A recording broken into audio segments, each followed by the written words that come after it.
پیدا کرنے کا ارادہ کیا تو اللہ نے فرشتوں سے فرمایا میں زمین میں اپنا ایک خلیفہ بنانے والا ہوں۔ فرشتوں کو لگا کہ شاید ان کی عبادت میں کوئی کمی رہ گئی ہے، اس لیے اللہ نے نئی مخلوق بنانے کا ارادہ کیا ہے۔ فرشتوں نے جنوں جیسی دوسری مخلوق بھی دیکھی تھی جو زیادہ عقل نہیں رکھتے تھے اور خون ریزی کرتے تھے۔ فرشتوں نے اللہ سے کہا اے اللہ، ہم تیری تسبیح، حمد اور پاکی بیان کرتے ہیں، کیا تو ایسی مخلوق پیدا کرے گا جو زمین میں فساد کرے گی اور خون خرابہ کرے گی؟ اس کے جواب میں اللہ نے فرمایا جو میں جانتا ہوں وہ تم نہیں جانتے۔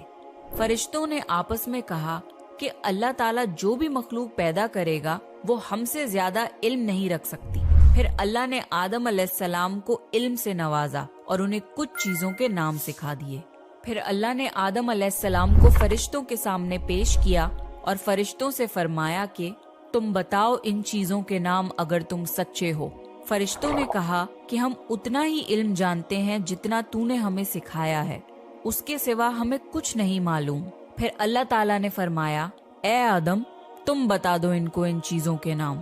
پھر جب آدم نے ان چیزوں کے نام بتا دیے تو اللہ نے فرشتوں سے فرمایا کہ میں نہ کہتا تھا کہ میں آسمانوں اور زمین کی پوشیدہ چیزوں کو جانتا ہوں۔ پھر اللہ نے فرشتوں سے فرمایا کہ تم آدم کو سجدہ کرو، تو وہ سب سجدے میں گر پڑے مگر شیطان نے سجدہ نہیں کیا۔ اللہ نے فرمایا کہ اے ابلیس، تجھے کیا ہوا کہ تو سجدہ کرنے والوں کے ساتھ شریک نہ ہوا؟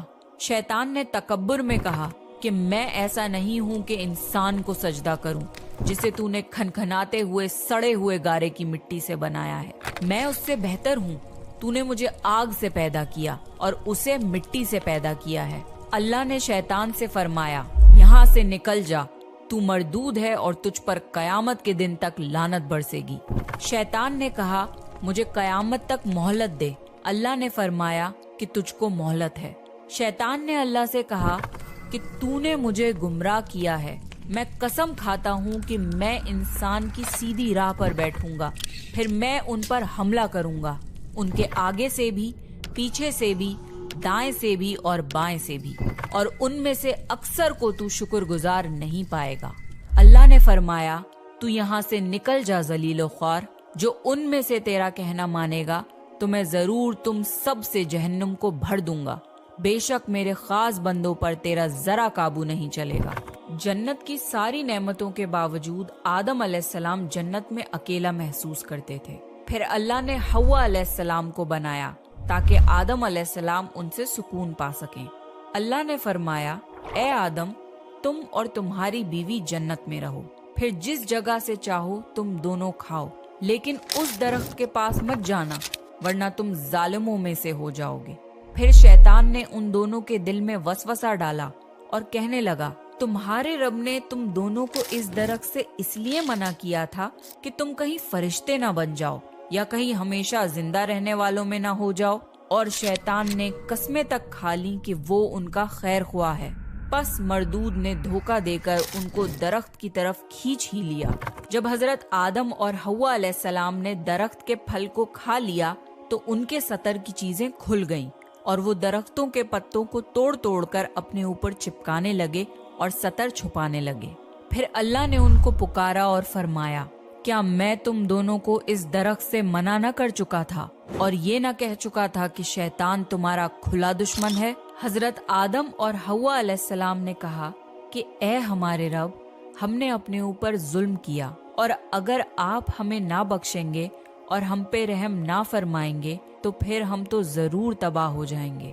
اللہ نے فرمایا کہ تم سب جنت سے نیچے اتر جاؤ، اب سے تم ایک دوسرے کے دشمن ہو، اور تمہارے لیے زمین پر رہنے کی جگہ ہے اور ایک مدت تک نفع حاصل کرنا۔ اب تم کو وہیں زندگی گزارنی ہے اور وہیں مرنا ہے اور وہیں پھر سے پیدا ہونا ہے۔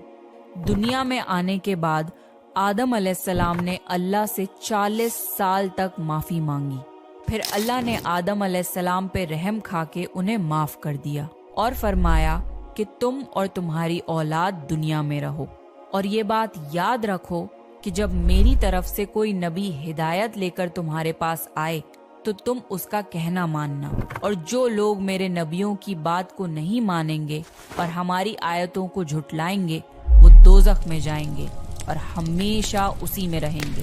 پھر حضرت آدم اور حوا علیہ السلام دنیا میں رہنے لگے، انہی سے انسانوں کی نسل شروع ہوئی۔